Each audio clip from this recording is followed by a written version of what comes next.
Bonjour Vincent Lemierre. Bonjour. Nous avons une vingtaine de minutes ensemble ce matin pour bien comprendre tous les enjeux actuels de cette guerre qui oppose l'État d'Israël au Hamas dans la bande de Gaza. Vous qui êtes un grand connaisseur du sujet. On va commencer par cette citation d'Antonio Guterres. Le monde en a assez de ce cauchemar sans fin. Le secrétaire général de l'ONU, c'est ce qu'il a dit hier tout près du poste de Rafah, à la frontière entre l'Égypte et la bande de Gaza. Ça résume bien un sentiment en général, une forme de fatalité. Oui, et puis de cette espèce de guerre des nerfs, quoi, parce qu'on a ces résolutions au Conseil de sécurité qui n'aboutissent pas, on a des condamnations, on a des espoirs de trêve, on a des négociations. Enfin, oui, c'est vraiment une guerre des nerfs. D'abord entre les deux belligérants, entre le Hamas et le gouvernement de Netanyahou, mais évidemment surtout pour les populations civiles. On aura le temps d'y revenir, mais j'ai essayé ce matin avant de venir de caler les chiffres. On est à plus de 32 000 morts, sans doute plus, parce qu'il y a des morts sous les décombres. Les chiffres communiqués par le Hamas. Par le ministère de la Santé du Hamas, mais qui sont généralement, qui se vérifient. À mon avis, ce sera plus. Le pire épisode du conflit israélo-palestinien, c'est la deuxième intifada. C'est 5 années de conflit et c'est 3000 morts. Donc là, en 10 fois moins de temps, on a 10 fois plus de morts sur un territoire beaucoup plus petit. En fait, on assiste vraiment à quelque chose qui est absolument vertigineux, quoi. Et c'est une guerre inédite dans sa forme. Mais sans précédent, absolument sans précédent dans sa forme, dans ses modalités, dans son bilan, y compris dans ce qu'il a déclenché le 7 octobre. Il n'y a jamais eu autant de morts civils israéliens lors d'un attentat palestinien depuis la naissance de l'État. On assiste vraiment à quelque chose qui est sans précédent. Et Antonio Guterres parlait de cauchemar, mais rien n'arrête ce cauchemar. Israël envisage une offensive sur la ville de Rafah, où 1,5 million de Palestiniens sont concentrés, alors que les Américains ont essayé de dissuader Israël de le faire. Cette offensive sur Rafah, la communauté internationale a les yeux rivés sur cette ville. Il pourrait y avoir un avant et un après. Oui, parce que Rafah, avant la guerre, c'était 250 000 habitants. Et déjà, dans des conditions, j'étais à Gaza, déjà dans des conditions de vie, on va dire, qui sont relativement précaires. C'est pas Paris ou Toulouse. Donc 250 000 habitants. Aujourd'hui, c'est 1,5 million d'habitants, dont beaucoup vivent dehors, en fait, dans la rue, littéralement. Dans des conditions absolument déplorables. On a des bébés qui déjà meurent de malnutrition. On a des femmes enceintes qui accouchent dans des conditions tellement catastrophiques qu'elles meurent en couche. Enfin, est-ce qu'on peut imaginer des combats intensifs dans ce contexte-là? C'est impossible. Mais Israël dit... Alors, les Israéliens disent on va les évacuer. Ils disent on va les évacuer, et ils disent on ne peut pas atteindre le Hamas, on ne peut pas défaire le Hamas sans entrer dans la ville, dit Benjamin Netanyahou. Est-ce qu'il a raison? Alors, de ce point de vue-là, il y a un épisode qu'on est en train de vivre. Il faut que les gens qui nous regardent aient bien... la bataille qui est en cours, c'est la bataille de l'hôpital Al-Shifa. Donc ça, c'est dans le nord de Gaza. Et c'est dans le nord, justement. C'est même très très dans le nord. Et la bataille d'Al-Shifa, il y a eu une première séquence au mois de janvier, et vers le 25 janvier, les Israéliens ont annoncé Al-Shifa, ça y est, c'est fait, on a pris Al-Shifa, c'est nettoyé, il n'y a plus un terroriste dans Al-Shifa. Les Israéliens eux-mêmes nous annoncent hier soir 170 morts à Al-Shifa, palestinien, et 800 arrestations dans Al-Shifa. Ça veut dire quoi? Ça veut dire que, ce qu'on savait depuis quelques semaines, le Hamas est en train de reconstituer ses brigades dans le nord. Il y a une ville souterraine sous Gaza, il y a des tunnels, ça continue de circuler. Donc, ça, c'est, d'une certaine manière, c'est à double détente pour Netanyahou. Parce que bien sûr, c'est un succès opérationnel ponctuel, Al-Shifa. 170 terroristes, entre guillemets, tués et 800 arrestations. Mais en même temps, ça prouve qu'en fait, c'est une guerre sans fin. Donc ça ne sert à rien pour vous. Mais vous dites, si on tape Rafah, d'abord, ça sera une catastrophe humanitaire absolument sans précédent, même par rapport à ce qu'on vient de vivre. Et à ce moment-là, les forces vont repasser en dessous et se reconstituer dans le nord. Moi, ça me fait penser à Falloujah. C'est-à-dire une armée qui pense en fait avoir conquis le terrain, mais en fait elle a conquis la surface. La seule différence, c'est qu'à Falloujah, il n'y avait pas une ville souterraine. Pour vous, vous faites cette comparaison dans toutes les prises d'assaut qu'il y a pu avoir de toutes les grandes villes, notamment dans la lutte contre l'État islamique en Irak, en Syrie, etc. Et ce qui pourrait se passer à Rafah? En pire, parce qu'il y a cette ville souterraine, on estime à 700 à 800 kilomètres de tunnels. Sous une bande de Gaza qui fait quelques kilomètres de large et une quarantaine de kilomètres de long. Donc il y a un réseau souterrain dans lequel les Israéliens sont très très peu entrés. Ils ne peuvent pas y entrer parce que c'est des niveaux de risque opérationnels qui sont... Et les combattants sont en dessous, il faut être clair. Et c'est pour ça que d'ailleurs il y a tellement de morts civiles. il y a tellement de morts civiles parce que la guerre se situe en surface, alors que la plupart des combattants du Hamas sont en souterrain, c'est QFD. Et on le disait tout à l'heure, les États-Unis essayent de dissuader Israël d'intervenir, mais Israël a dit qu'ils étaient prêts même à le faire seuls, sans le soutien des États-Unis. Il y a eu aussi cette annonce au moment de la visite du secrétaire d'État américain en Israël. Israël a annoncé la saisie de 800 hectares de terre en Cisjordanie occupée.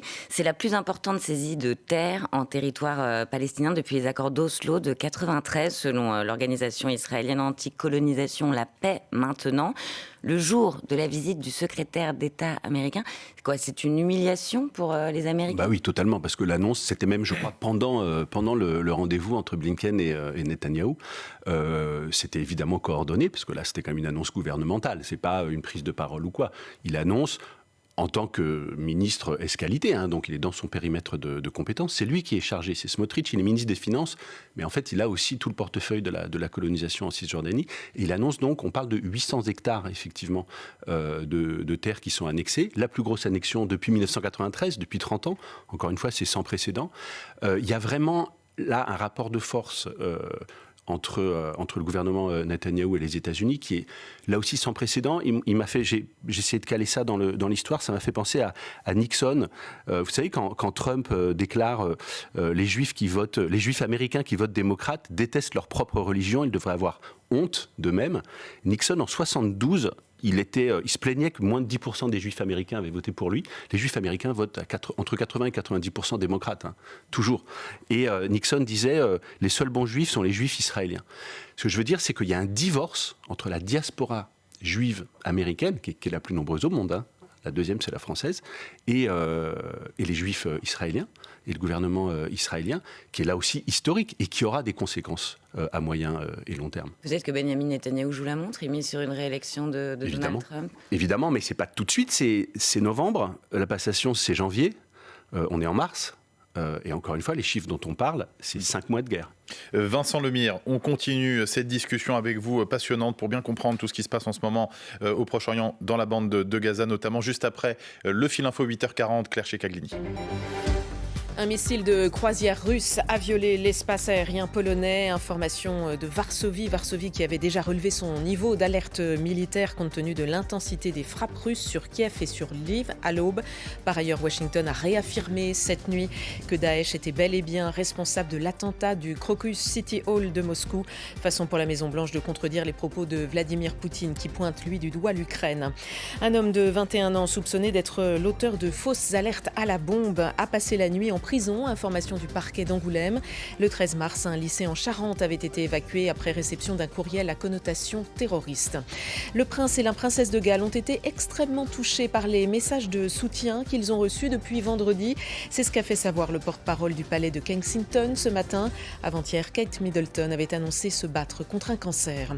En tennis, Aryna Sabalenka éliminée au 3e tour de l'Open de Miami. La numéro 2 mondiale a été sortie en 3-7 par l'Ukrainienne Anelina Kalinina, 6-4, 1-6, 6-1 et puis qualification hier de la Française Caroline Garcia pour le 3e tour de la compétition. France Info. Le 8-30 France Info. Agathe Lambré, Jules Dequisse. Toujours avec Vincent Lemire, historien, auteur de la bande dessinée Histoire de Jérusalem, avec Christophe Gauthier aux éditions Les Arènes. On parlait des États-Unis qui, pour la première fois, tout de même, ont réclamé un cessez-le-feu à l'ONU, alors qu'ils s'opposaient à toute résolution jusqu'à présent. Les États-Unis qui, en même temps, fournissent des armes aux Israéliens. Comment expliquer cette ambiguïté ? Là, on est vraiment dans la politique intérieure américaine. Les États-Unis ont mis 3 vétos à des demandes de cessez-le-feu immédiat. Là, c'est un peu un jeu de poker menteur au Conseil de sécurité parce qu'ils ont déposé effectivement un draft, ce qu'on appelle un projet de résolution, mais qui reliait directement le cessez-le-feu à la libération des otages, de tous les otages. Ce qui peut tout à fait se justifier d'un point de vue américain et encore plus israélien.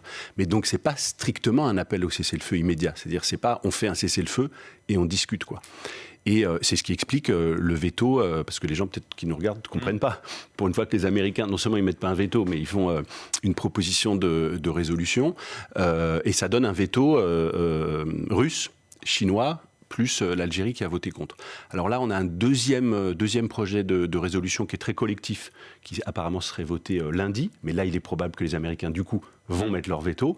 Et puis, il y aurait la France qui jouerait en fait peut-être la troisième mi-temps et qui déposerait, voilà.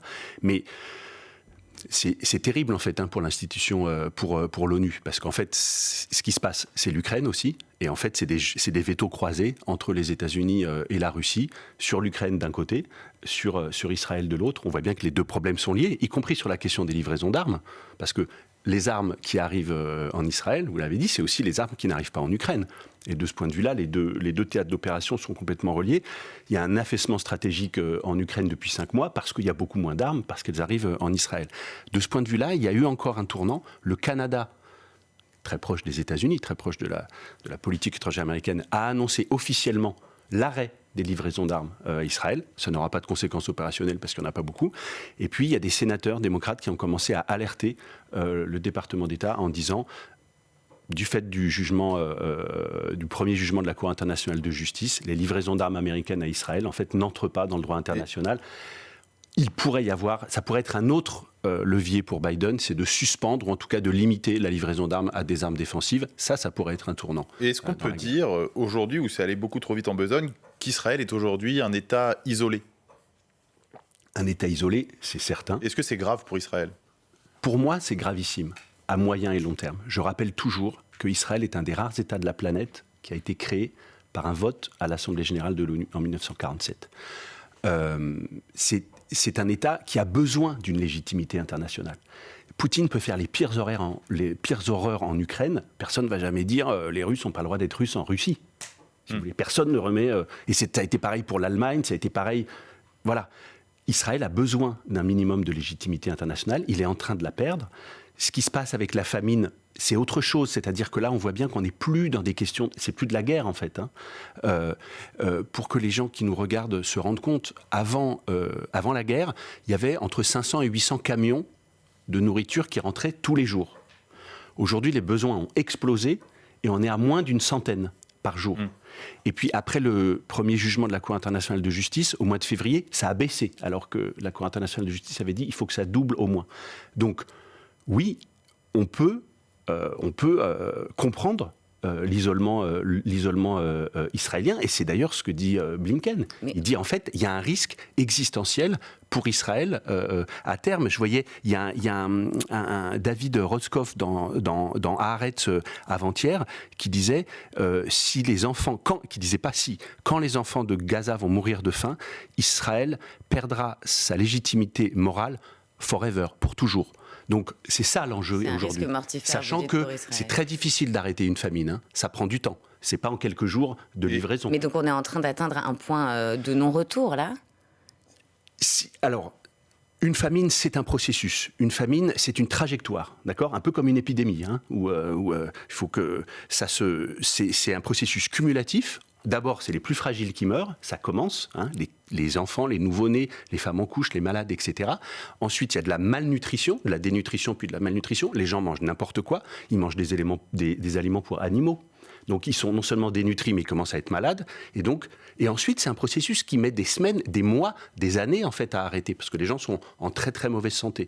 Donc, le Programme alimentaire des Nations Unies alerte en disant on a une situation de famine qui est en train de se dérouler sous nos yeux et il faut un cessez-le-feu immédiat, inconditionnel, pour que non seulement que les camions puissent rentrer, mais aussi qu'on puisse distribuer cette aide. On l'a vu il y a quelques semaines. C'est pas le tout de faire rentrer des camions. Dans la situation, il faut en fait rétablir un ordre civil d'une certaine manière à Gaza. Le paradoxe aussi, c'est que Benyamin Netanyahou n'a jamais été aussi contesté et en même temps, on a l'impression que rien ne peut l'arrêter et qu'il fait absolument ce qu'il veut. Exactement, parce que lui, il est contesté personnellement. Effectivement, il a moins de 20% de soutien parmi la population. Mais en fait, quand on regarde, par exemple, l'éventualité d'une guerre au Liban, 73% des Israéliens sont pour une guerre au Liban contre le Hezbollah. Donc, lui, il est contesté parce qu'il est considéré comme responsable du 7 octobre, ce qu'il est, et puis parce qu'on sait bien qu'il essaye de se maintenir au pouvoir plutôt pour des raisons personnelles que autres. Mais en fait, ce qui est terrible, c'est qu'il a réussi à faire en sorte que l'opinion publique israélienne adhère en fait à sa ligne stratégique. Si on en est là aujourd'hui avec la situation humanitaire que connaît la bande de Gaza, est-ce que ça veut dire que cet objectif que présentait Benjamin Netanyahou d'éradiquer le Hamas pour pouvoir vivre en sécurité avec cette idée qu'une coexistence est impossible, est-ce que ça veut dire que c'était un vœu pieux, que c'est tout simplement impossible? Bon, écoutez, on l'a moi je l'ai dit dès le jour 1, dès le jour 1. Encore une fois, parce que le Hamas s'est préparé. Le Hamas avait prévu. Moi, je considère que le plan se déroule comme prévu. Pour le Hamas, oui. Et oui, on nous a annoncé que le numéro 3, vous vous rendez compte, ça fait 5 mois de guerre, plus de 32 000 morts, des dizaines de milliers de tonnes de bombes qui sont larguées, et on nous annonce au bout de 5 mois qu'il y a le numéro 3 qui apparemment est mort, Marwan Issa.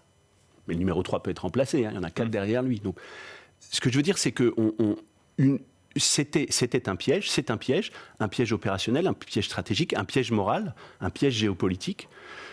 Et le Hamas avait évidemment choisi sa cible, Netanyahou, dans la situation. L'idée que cette guerre façonne toute une génération aussi d'aspirants au Hamas, vu les conditions déplorables de vie tout simplement dans Gaza pour des années, ça vous y croyez ou pas?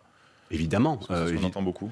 Mais évidemment, mais même, on est en deçà de la politique. Un gamin qui a 3 ans, qui a 5 ans, qui a 8 ans, et c'est pas un bombardement, un jour, ou là ça va faire 6 mois. Donc, évidemment on parle de 2,5 millions de personnes, on parle pas de quelques dizaines de milliers de personnes, on parle même pas de Jenin ou quoi. 2,5 millions de personnes, c'est-à-dire un tiers de la population palestinienne qui est sur tout le territoire, dont 80% sont des réfugiés de tout le territoire, effectivement subissent cette guerre depuis 6 mois, et évidemment ça fera des combattants pour la suite. D'un mot, juste comment vous expliquez le succès de votre bande dessinée Histoire de Jérusalem, 250 000 exemplaires vendus. Et c'est un livre qui donne des clés aussi pour comprendre ce... Il est inattendu parce qu'on parle peu de Gaza, on parle du conflit israélo-palestinien, mais à la fin, mais je crois qu'en fait, les gens ont besoin de ça, ont besoin aussi de respirer, de prendre les choses un peu au large, avec une chronologie ample, et en même temps raconter cette histoire depuis Jérusalem, donc depuis un point d'observation, c'est sécurisant, c'est rassurant d'une certaine manière, puisqu'il nous fait très plaisir aussi, c'est qu'elle est en train d'être traduite dans plus d'une dizaine de langues, dont l'hébreu et l'arabe et le turc. Donc on voit aussi que même dans l'opinion publique mondiale, il y a des gens qui sont en attente de pédagogie et d'explication. C'est, on va dire, le petit rayon de soleil de ce matin. Histoire de Jérusalem, bande dessinée d'utilité publique, pourrait-on dire. C'est avec vous, Vincent Lemire, et de Christophe Gauthier aussi, aux éditions Les Arènes. Merci infiniment d'avoir répondu à l'invitation de France Info pour nous éclairer, pour éclairer les auditeurs, les téléspectateurs en ce dimanche.